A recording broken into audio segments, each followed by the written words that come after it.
message us when you have some time, okay? But you can continue with your old practice also whenever you have time, okay, ma? Okay, ma'am. Exams ella you are preparing well. ಇನ್ನು start ಆಗಲ್ಲ ma'am 15 start ಆಗಿದೆ. Okay, ma. Fine. We'll wait for 5 more minutes, okay? Okay, ma'am. You are finding this comfortable, this much speed and all with the class? Yes, ma'am. Okay. We'll just wait for a few minutes and we'll start off.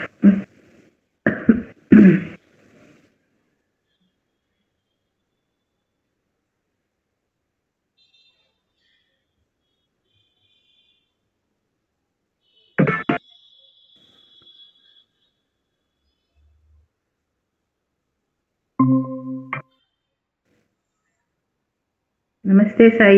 Welcome. Namaste, ma'am.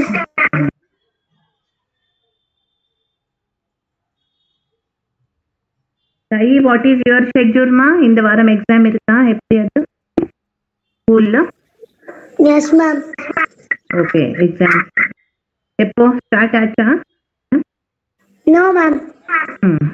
Okay, no time irukku. Okay.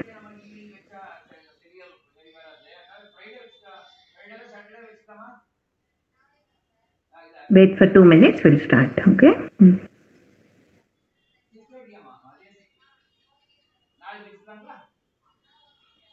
See, this is called Chin Mudra.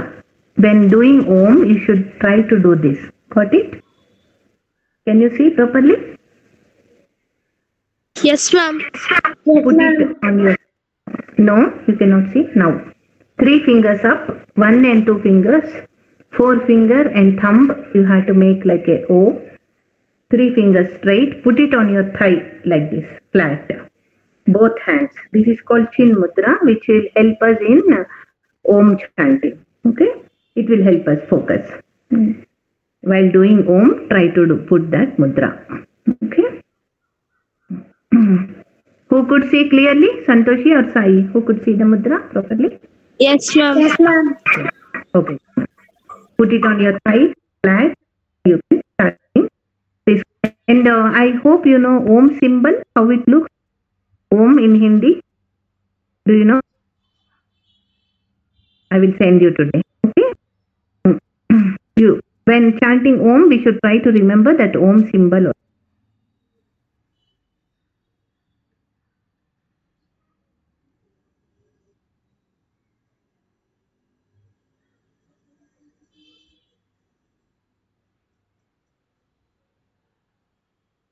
Start Om chanting. Om 3 times, let both of others.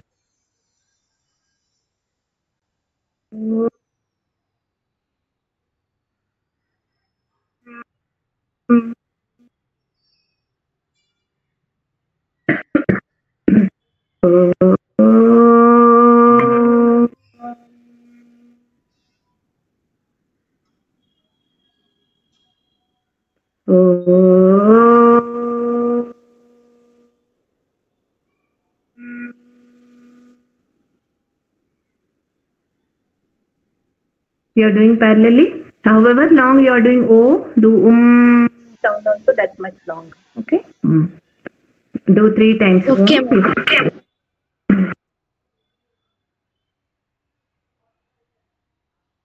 Sai Shuklambaradam. Shuklambaradharam Vishnum Sasivarnam Sadurбhujam Prasannavadanam Jayet Sarvavignobhashantaye. Wait, Sai. Santoshi, Saraswati Namaste. Okay, ma'am. Saraswati Namastuvyam Varde Kamarubini Vidyarambam Parishamini Siddhir Bhavatu Visada. Please correct yourself. Bhavatu me sada. Okay, ma'am. Me sada. Bhavatu me sada. We are asking Goddess Saraswati to give us proper education always. Okay. Sai, Guru Brahma. Guru Brahma, Guru Vishnu, Guru Deva Maheshwara, Guru Sakshat Parabrahma, that my Shri Guruve Namaha, Shri Gurubhyo Namaha. Please repeat after me. Gurave Sarvalokanam. Guruve Sarvalokanam. Bhishaje. Bhishaje. Bhishade Bhavarogina Navarogina Nidhaye Nidaye Sarva Vidyanam Sarva Vidyana Shri Dakshinamurtaye Namaha. Shri Dakshinamurtaye Namaha. Good. I will type this today and send. This is Lord Dakshinamurti Shlokam. Okay. You must have visited Dakshinamurti temple in Shiva temples. Okay. Lord Shiva temple. We have Dakshinamurti also. Another form of Shiva, meditating. Okay. Yeah. Sir, are you there, sir? Okay. Keshamurti, sir? Santoshi and Sai do alternatively. Santoshi start with Shuklam Bhardaram, then Sai will do Vyasam Vasishta Naktaram, like that. Alternate. You please go on, okay? Because you are Okay, ma'am. Okay? Yeah. When there are less people, there is more practice for you, right? Yeah. Start Santoshi, Shuklam Bhardaram. Okay, ma'am. Shuklam Bharadam Vishnu Sasivarnam Chadurbhujam Prasanavadanam Dhyayet Sarva Vignopashantaye. Yes. Sai, continue. Vyasam.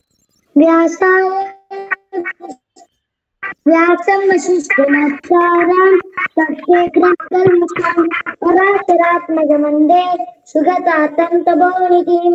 Cannot hear you well. Vyashaya Vyasharubhaya Vishnave Namo Vai Brahmanidaye Vasishtaya Namo Namaha. Good night.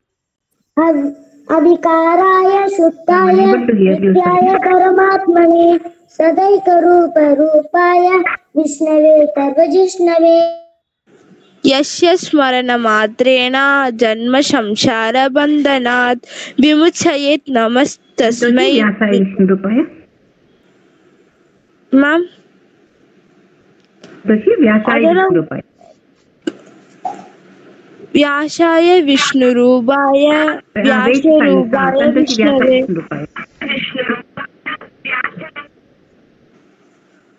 Namo Vai Brahmanidaye Vasishtaya Namo Namaha. I will join, madam. Abhikaraya Shuddhaya Nityaya Paramatmane Sadaikaruparupaya Vishnave Sarvajishnave. Yes, sir. Sai, yes. Yes, Marana.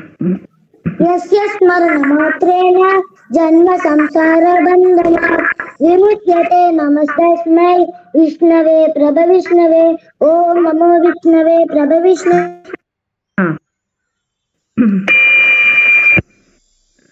Shri Vaishampayana Uvasa Rudrava Dharmana Sheshana Pavanani Sarvahe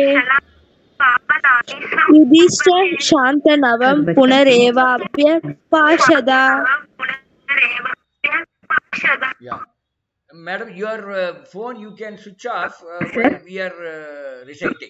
You just try that. Okay, sir. Then the noise may not come. Yudhishthira Uvasha Kimekam Taivadam Loke Kim Vapyekam Parayanam Swankam Kamarchant Prapnirmanava Subam. Go Dharma Sarva Dharmanam Bhavadaha Paramo Madaha Kim Jaban Muchyate Jandur Janma Samsara Bandhana. Shri Bhishma Uvasa Jagat Prabhum Devadevam Anandam Purushottamam स्त्वन्नाम सहस्रेण पुरुषशतोत्थिता तमेव स्वार्चयन् नित्यं भक्त्या पुरुषमवयं ध्यानस्तुवन् नमस्यंस यजमानस्तमेव सघ अनादिनिधनं विष्णुं सर्वलोकमहेश्वरं लोकाध्यक्षं सुवनित्यं सर्वदुःखादिगो भवेत् ब्रह्मण्यं सर्वधर्मण्यं लोकानां कीर्तिवर्धनं लोकानादं महद्भूतं सर्वभूत भवोद्भवम् एष मे सर्वधर्माणां धर्मोऽस्ति तिगदो मदः यद्भक्त्या पुण्डरीकाशं स्वैरैर्सेन्नरसद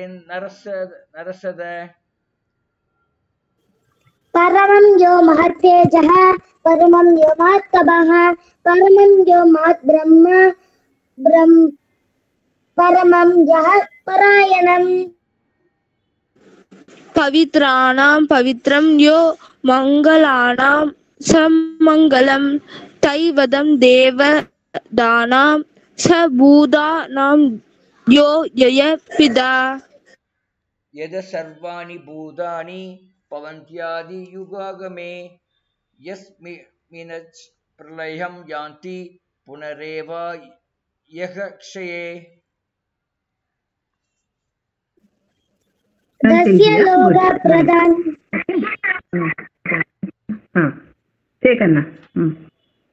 तस्य लोक प्रदानस्य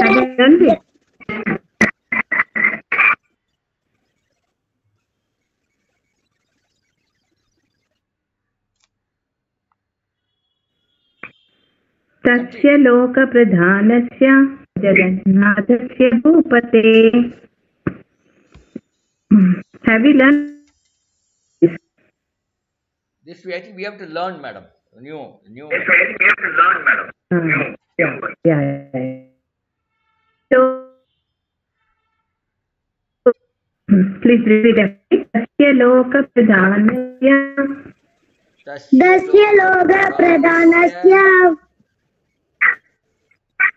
जगन्नाथस्य भूपते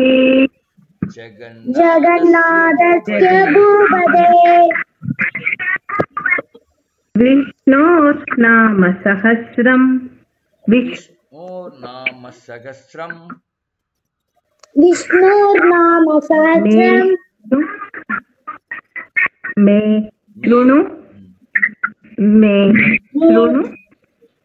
मे शृणु पापभयापहम्.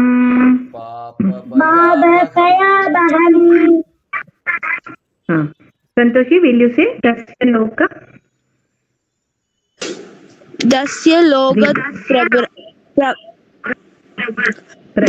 लोकप्रधानस्य जगन्नाथस्य भूपते विष्णोर्नाम सहस्रम मे शृणु पापभयापहम्. Very good. Bhayapaham. Okay. Good. Okay. Sorry. दस्य लोक प्रधानस्य जगन्नाथस्य भूपते विष्णुर्नाम सहस्रम मे शृणु पापभयापहम्. दस्य लोकप्रधानस्य जगन्नाथस्य भूपते विष्णोर्नाम सहस्रं मे शृणु पापभयापहम्. यानि, next one, यानि नामानि गौणानि विख्यातानि. 4 words you try to remember. यानि नामानि गौणानि विख्यातानि महात्मनः. यानि गौणानि नामानि विख्यातानि महात्मनः. Sai, say the line. यानि नामानि गौणानि विख्यातानि महात्मनः यानि नामानि गौणानि विख्यातानि महत्महनः यानि नामानि गौणानि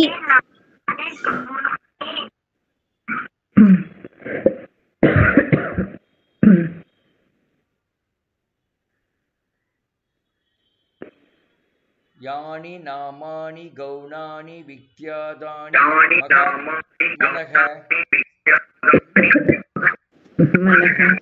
ऋषिभिः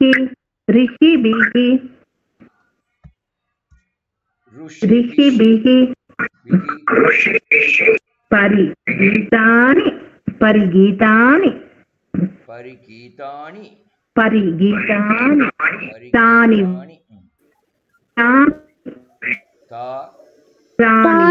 वक्ष्यामि भूतये ऋषिभिः परिगीतानि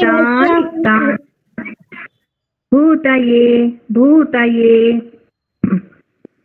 ऋषिभिः परिगीतानि तानि वक्ष्यामि भूतये ऋषिभिः परिगीतानि Okay. तानि वक्ष्यामि भूतये Sir, you please say both the lines. Tasya loka pradhanasya till the tani vakshami bhutaye. Which one? Yani namani. No, from tasya before. तस्य लोकप्रधानस्य जगन्नाथस्य भूपदे विष्णुर्नामसहस्रं मे शृणु पापपयापहम् यानि नामानि गौणानि विख्यातानि महात्मनः ऋषिभिः परिगीतानि तानीव वक्ष्यामि भूतये Vakshyami bhutaye. Santoshi, both the lines. Tasya loka pradhanasya. दस्य लोकप्रधानस्य जगन्नाथस्य भूपदे विष्णोर्नमः मे शृणु पापयापहम् यानि नामानि गौणानि विख्यातानि महात्मनः ऋषिभिः परिगीतानि तानि वक्ष्यामि भूतये. Now Santoshi, tell from pavitranam till bhutaye. Before shlokam. Can you find out that pavitranam pavitram yo? Okay, ma'am. அது சொல்லணும். Ma'am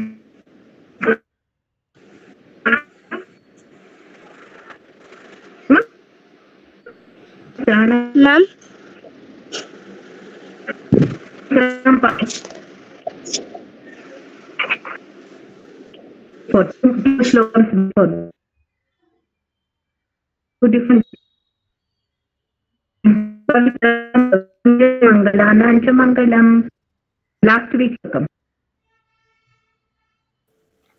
Pavitranam pavitram yo mangalanam samangalam Daivadan devadanam cha bhudanam yo vyayapita Yadaha sarvani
Sai will close. I think madam is network problem. We'll close today.